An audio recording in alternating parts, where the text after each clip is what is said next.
La Bible en un an, la 307e journée, le livre des Lamentations de Jérémie, chapitre 3, versets 1 à 66, le livre des Psaumes, chapitre 102, versets 1 à 29, le livre des Proverbes, chapitre 27, versets 7 à 9, l'évangile de Jean, chapitre 4, verset 43, au chapitre 5, verset 18. Lamentations, chapitre 3. Je suis l'homme qui a vu la misère sous la verge de sa fureur. Il m'a conduit, mené dans les ténèbres, et non dans la lumière. Contre moi il tourne et retourne sa main tout le jour. Il a fait dépérir ma chair et ma peau, il a brisé mes os. Il a bâti autour de moi, il m'a environné de poison et de douleur. Il me fait habiter dans les ténèbres, comme ceux qui sont morts dès longtemps. Il m'a entouré d'un mur, pour que je ne sorte pas. Il m'a donné de pesantes chaînes. J'ai beau crier et implorer du secours, il ne laisse pas accès à ma prière. Il a fermé mon chemin avec des pierres de taille, il a détruit mes sentiers. Il a été pour moi un ours en embuscade, un lion dans un lieu caché. Il a détourné mes voies, il m'a déchiré, il m'a jeté dans la désolation. Il a tendu son arc, et il m'a placé comme un but pour sa flèche. Il a fait entrer dans mes reins les traits de son carquois. Je suis pour tout mon peuple un objet de raillerie, chaque jour l'objet de leurs chansons. Il m'a rassasié d'amertume, il m'a enivré d'absinthe. Il a brisé mes dents avec des cailloux, il m'a couvert de cendres. Tu m'as enlevé la paix. Je ne connais plus le bonheur. Et j'ai dit, ma force est perdue, je n'ai plus d'espérance en l'Éternel.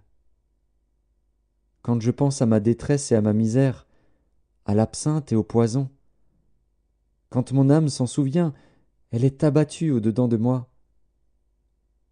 Voici ce que je veux repasser en mon cœur, ce qui me donnera de l'espérance. Les bontés de l'Éternel ne sont pas épuisées. Ses compassions ne sont pas à leur terme. Elles se renouvellent chaque matin. Oh, que ta fidélité est grande! L'Éternel est mon partage, dit mon âme. C'est pourquoi je veux espérer en lui. L'Éternel a de la bonté pour qui espère en lui, pour l'âme qui le cherche. Il est bon d'attendre en silence le secours de l'Éternel. Il est bon pour l'homme de porter le joug dans sa jeunesse. Il se tiendra solitaire et silencieux, parce que l'Éternel le lui impose. Il mettra sa bouche dans la poussière, sans perdre toute espérance. Il présentera la joue à celui qui le frappe, il se rassasiera d'opprobre. Car le Seigneur ne rejette pas à toujours. Mais, lorsqu'il afflige, il a compassion selon sa grande miséricorde. Car ce n'est pas volontiers qu'il humilie et qu'il afflige les enfants des hommes. Quand on foule aux pieds tous les captifs du pays, quand on viole la justice humaine à la face du Très-Haut, quand on fait tort à autrui dans sa cause, le Seigneur ne le voit-il pas? Qui dira qu'une chose arrive sans que le Seigneur l'ait ordonnée? N'est-ce pas de la volonté du Très-Haut que viennent les maux et les biens? Pourquoi l'homme vivant se plaindrait-il? Que chacun se plaigne de ses propres péchés. Recherchons nos voies et sondons, et retournons à l'Éternel. Élevons nos cœurs et nos mains vers Dieu qui est au ciel. Nous avons péché, nous avons été rebelles. Tu n'as point pardonné. Tu t'es caché dans ta colère, et tu nous as poursuivis. Tu as tué sans miséricorde, tu t'es enveloppé d'un nuage pour fermer accès à la prière. Tu nous as rendus un objet de mépris et de dédain au milieu des peuples. Ils ouvrent la bouche contre nous, tous ceux qui sont nos ennemis. Notre partage a été la terreur et la fosse, le ravage et la ruine. Des torrents d'eau coulent de mes yeux, à cause de la ruine de la fille de mon peuple. Mon œil fond en larmes, sans repos, sans relâche, jusqu'à ce que l'Éternel regarde et voie du haut des cieux. Mon œil me fait souffrir, à cause de toutes les filles de ma ville. Ils m'ont donné la chasse comme à un oiseau, ceux qui sont à tort mes ennemis. Ils ont voulu anéantir ma vie dans une fosse, et ils ont jeté des pierres sur moi. Les eaux ont inondé ma tête. Je disais, je suis perdu. J'ai invoqué ton nom, ô Éternel, du fond de la fosse. Tu as entendu ma voix. Ne ferme pas l'oreille à mes soupirs, à mes cris. Au jour où je t'ai invoqué, tu t'es approché. Tu as dit, ne crains pas. Seigneur, tu as défendu la cause de mon âme. Tu as racheté ma vie. Éternel, tu as vu ce qu'on m'a fait souffrir. Rends-moi justice. Tu as vu toute leur vengeance, tout leur complot contre moi.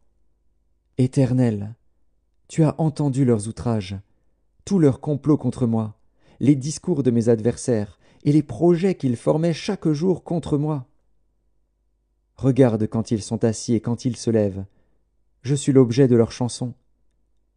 Tu leur donneras un salaire, ô Éternel, selon l'œuvre de leurs mains. Tu les livreras à l'endurcissement de leur cœur, à ta malédiction contre eux. Tu les poursuivras dans ta colère, et tu les extermineras de dessous les cieux, ô Éternel. Psaume 102. Prière d'un malheureux lorsqu'il est abattu et qu'il répand sa plainte devant l'Éternel. Éternel, écoute ma prière, et que mon cri parvienne jusqu'à toi. Ne me cache pas ta face au jour de ma détresse. Incline vers moi ton oreille quand je crie. Hâte-toi de m'exaucer, car mes jours s'évanouissent en fumée, et mes os sont enflammés comme un tison. Mon cœur est frappé et se dessèche comme l'herbe. J'oublie même de manger mon pain. Mes gémissements sont tels que mes os s'attachent à ma chair. Je ressemble au pélican du désert, je suis comme le chat huant des ruines. Je n'ai plus de sommeil et je suis comme l'oiseau solitaire sur un toit. Chaque jour mes ennemis m'outragent, et c'est par moi que jurent mes adversaires en fureur. Je mange la poussière au lieu de pain, et je mêle des larmes à ma boisson, à cause de ta colère et de ta fureur, car tu m'as soulevé et jeté au loin. Mes jours sont comme l'ombre à son déclin, et je me dessèche comme l'herbe. Mais toi, Éternel, tu règnes à perpétuité, et ta mémoire dure de génération en génération. Tu te lèveras, tu auras pitié de Sion, car le temps d'avoir pitié d'elle, le temps fixé est à son terme. Car tes serviteurs en aiment les pierres, ils en chérissent la poussière.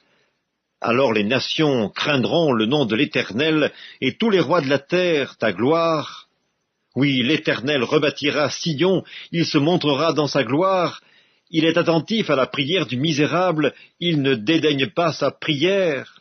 Que cela soit écrit pour la génération future, et que le peuple qui sera créé célèbre l'Éternel, car il regarde du lieu élevé de sa sainteté. Du haut des cieux, l'Éternel regarde sur la terre, pour écouter les gémissements des captifs, pour délivrer ceux qui vont périr, afin qu'il publie dans Sion le nom de l'Éternel, et ses louanges dans Jérusalem, quand tous les peuples s'assembleront, et tous les royaumes, pour servir l'Éternel. Il a brisé ma force dans la route, il a abrégé mes jours. Je dis, mon Dieu, ne m'enlève pas au milieu de mes jours, toi dont les années durent éternellement. Tu as anciennement fondé la terre, et les cieux sont l'ouvrage de tes mains. Ils périront, mais tu subsisteras, ils s'useront tous comme un vêtement, tu les changeras comme un habit, et ils seront changés, mais toi, tu restes le même, et tes années ne finiront point. Les fils de tes serviteurs habiteront leur pays, et leur postérité s'affermira devant toi. Livre des Proverbes, chapitre 27. Celui qui est rassasié foule aux pieds le rayon de miel, mais celui qui a faim trouve doux tout ce qui est amer. Comme l'oiseau qui erre loin de son nid, ainsi est l'homme qui erre loin de son lieu. L'huile et les parfums réjouissent le cœur, et les conseils affectueux d'un ami sont doux. Évangile de Jean, chapitre 4. Après ces 2 jours, Jésus partit de là pour se rendre en Galilée, car il avait déclaré lui-même qu'un prophète n'est pas honoré dans sa propre patrie. Lorsqu'il arriva en Galilée, il fut bien reçu des Galiléens, qui avaient vu tout ce qu'il avait fait à Jérusalem pendant la fête, car eux aussi étaient allés à la fête. Il retourna donc à Cana en Galilée, où il avait changé l'eau en vin. Il y avait à Capernaüm un officier du roi, dont le fils était malade. Ayant appris que Jésus était venu de Judée en Galilée, il alla vers lui et le pria de descendre et de guérir son fils, qui était près de mourir.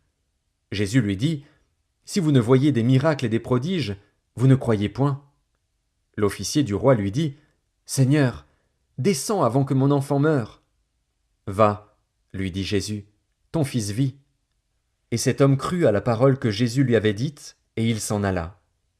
Comme déjà il descendait, ses serviteurs venant à sa rencontre, lui apportèrent cette nouvelle, « Ton enfant vit. » Il leur demanda à quelle heure il s'était trouvé mieux, et ils lui dirent, « Hier, à la 7e heure, la fièvre l'a quitté. » Le père reconnut que c'était à cette heure-là que Jésus lui avait dit, « Ton fils vit. » Et il crut, lui et toute sa maison. Jésus fit encore ce second miracle lorsqu'il fut venu de Judée en Galilée. Évangile de Jean, chapitre 5. Après cela, il y eut une fête des Juifs, et Jésus monta à Jérusalem. Or, à Jérusalem, près de la porte des brebis, il y a une piscine qui s'appelle en hébreu Bethesda, et qui a 5 portiques.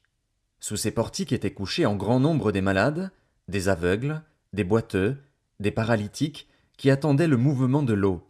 Car un ange descendait de temps en temps dans la piscine et agitait l'eau. Et celui qui y descendait le premier après que l'eau avait été agitée était guéri, quelle que fût sa maladie. Là se trouvait un homme malade depuis 38 ans. Jésus, l'ayant vu coucher, et sachant qu'il était malade depuis longtemps, lui dit, « Veux-tu être guéri ?» Le malade lui répondit, « Seigneur, je n'ai personne pour me jeter dans la piscine quand l'eau est agitée, et, pendant que j'y vais, un autre descend avant moi. »« Lève-toi, lui dit Jésus, prends ton lit, et marche. » Aussitôt cet homme fut guéri. Il prit son lit, et marcha. C'était un jour de sabbat. Les Juifs dirent donc à celui qui avait été guéri, « C'est le sabbat, il ne t'est pas permis d'emporter ton lit. » Il leur répondit, « Celui qui m'a guéri m'a dit, prends ton lit, et marche. » Ils lui demandèrent, « Qui est l'homme qui t'a dit, prends ton lit, et marche ?» Mais celui qui avait été guéri ne savait pas qui c'était, car Jésus avait disparu de la foule qui était en ce lieu. Depuis, Jésus le trouva dans le temple et lui dit, « Voici, tu as été guéri, ne pêche plus, de peur qu'il ne t'arrive quelque chose de pire. » Cet homme s'en alla et annonça aux Juifs que c'était Jésus qui l'avait guéri. C'est pourquoi les Juifs poursuivaient Jésus parce qu'il faisait ces choses le jour du sabbat. Mais Jésus leur répondit, « Mon Père agit jusqu'à présent. Moi aussi, j'agis. » À cause de cela, les Juifs cherchaient encore plus à le faire mourir, non seulement parce qu'il violait le sabbat, mais parce qu'il appelait Dieu son propre Père, se faisant lui-même égal à Dieu.